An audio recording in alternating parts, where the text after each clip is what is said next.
Hurricane Ida makes landfall in Louisiana as one of the most powerful hurricanes to ever strike the U.S. with 150-mile-per-hour winds. This was the scene in Gulfport, Mississippi this morning. Ida's landfall today came on the same date when Hurricane Katrina caused so much damage to Louisiana and Mississippi 16 years earlier. The storm is expected to move across southeast Louisiana wetlands, weakening only slightly and bringing devastating weather to New Orleans and Baton Rouge. Let's check in now with meteorologist Jeremy Baker as we take a live look outside here in San Antonio. He is keeping an eye on both our weather and what's happening right now in Louisiana. Jeremy. Yeah, our weather definitely better, of course, than what's going on in Louisiana. We did have some showers and isolated thunder today. Not a whole lot left over. Take a look at the radar. You see most of the activity where it's been all day, basically west of Bexar County. And you're seeing that in Bandera County, just west of Bandera. No lightning strikes, so it's just a plain old shower where you're seeing the yellows and the oranges. That's where the heaviest of the rain is, just to the west and south of Bandera and to the north of Hondo. But most of the attention has been on Hurricane Ida, which as of the last hour dropped back to a Category 2, finally down to 105-mile-per-hour winds crawling to the north-northwest at 9 miles per hour. I'll let you know where Ida's headed, how much rain they could expect, along with your full 7-day forecast coming up in about 15 minutes. Phil? Okay, Jeremy. Now let's get back to what's happening in Louisiana. Take a look at this video. Strong winds and rain pounded the region this afternoon. A building in Lockport lost some of its siding and roof. Once the wind pulled off the siding, insulation could be seen coming out of the building, the debris flying all over the property. Hurricane Ida has knocked out power to the entire city of New Orleans. The only power at the moment is coming from generators. Michael George is in New Orleans with the latest. Ida is wreaking havoc on large parts of the Gulf.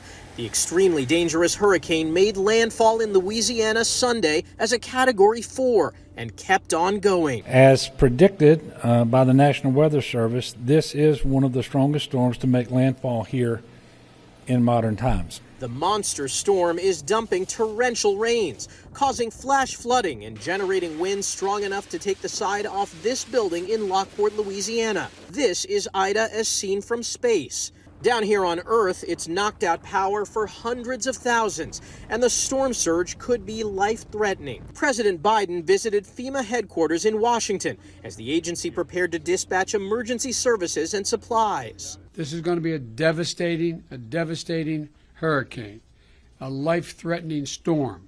We're in New Orleans, French Quarter, where powerful winds and rain have been hitting this area nonstop since noon. The problem now, the rain is only getting more and more intense, and reports of flooding are increasing. This New Orleans resident lives in a home that actor Brad Pitt helped rebuild after Hurricane Katrina devastated the area exactly 16 years ago. Supposedly bolted all the way from the ceiling down to the pier and beam, so it's got room to sway in the wind. Louisiana resident Rick Evans evacuated to Houston before Ida came ashore. Hoping that the ones that are left behind, I hope they're going to be okay and I'll be able to see them again. Now he's praying for those riding out the storm. Michael George, CBS News, New Orleans. And while there's been minimal relief so far in New Orleans, this storm is nowhere near being done. Eyewitness News reporter Nicole Kahn has this report from New Orleans.